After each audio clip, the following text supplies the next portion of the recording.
All right. Hey, everyone. So are you ready to dive into some serious cinematic controversy? Today, we're tackling the wild reactions to Joker, Folie Deux. Yeah, this one's a doozy. It really is. And, you guys want to understand why it's causing such a stir. And to be honest, I'm right there with you. I'm fascinated by it, too. Well, it is interesting because the first Joker was a huge success. I mean, Joaquin Phoenix won an Oscar for it, Yeah. but it definitely sparked a lot of conversation and debate. And this sequel, it just seems to have amplified those discussions like tenfold. It's like they poured gasoline on the fire. Yeah. So let's start with one of the most extreme reactions I've heard. Okay. Comedian Tim Dillon, who actually had a small role in the film, called it the worst film ever made.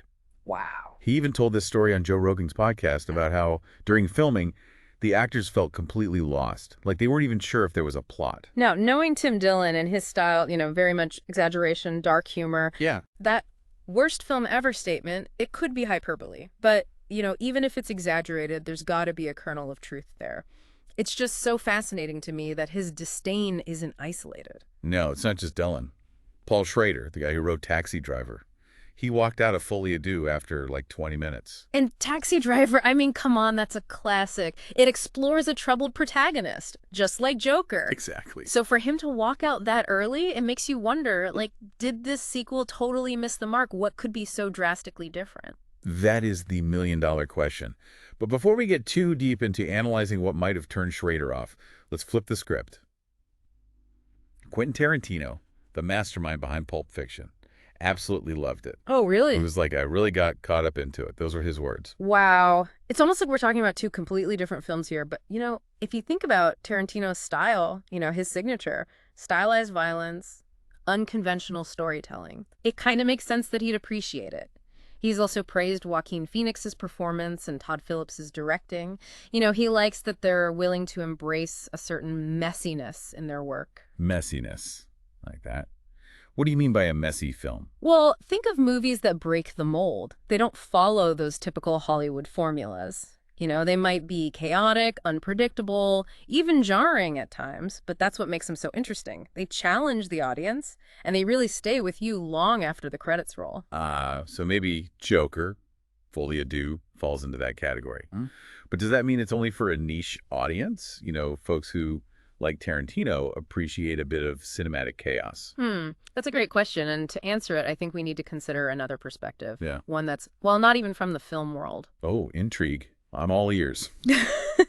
So Hideo Kojima, the creator of those Metal Gear Solid video games, Yeah, Kojima. he has an interesting take on Folie Deux. He's suggesting that maybe the movie is just misunderstood right now, but it'll be appreciated later. And he ties this back to the title Folie Deux, which means shared delusion. Hold on. So is he saying the film itself is playing with this idea of shared delusion, both within its story and maybe between the film and the audience? Exactly, and that leads to an even bigger question.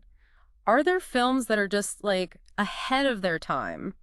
Films that challenge audiences so much that it takes a while to, fully understand and appreciate them? Ooh, that's a good point. Like we're all playing catch up with the artist. Could that be what's happening with Joker?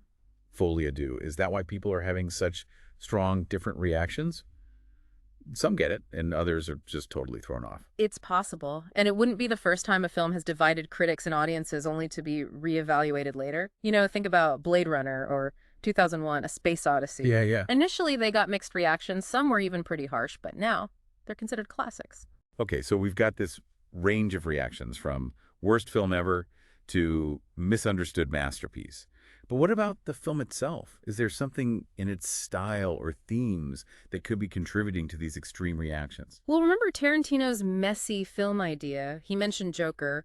Folie Deux, it feels like the Joker actually directed it, capturing that chaotic, unpredictable energy. Tarantino even described it as a giant FU to Hollywood, to the audience, and maybe even society as a whole. Whoa, that's a bold statement. Are we saying the film's intentionally polarizing?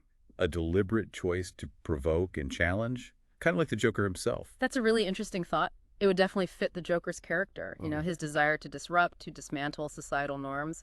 And it wouldn't be the first time a filmmaker has used a character like the Joker to explore, chaos, anarchy, and those darker sides of human nature.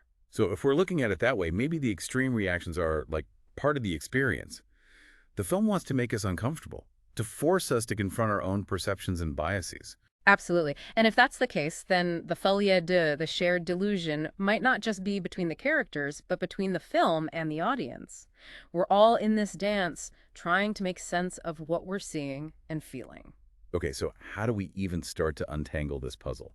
We've got Tim Dillon calling it a disaster, Paul Schrader walking out, Quentin Tarantino praising it, and Hideo Kojima saying it's ahead of its time. It's like a cinematic tug of war. It really is, and that's what makes this deep dive so fascinating, right?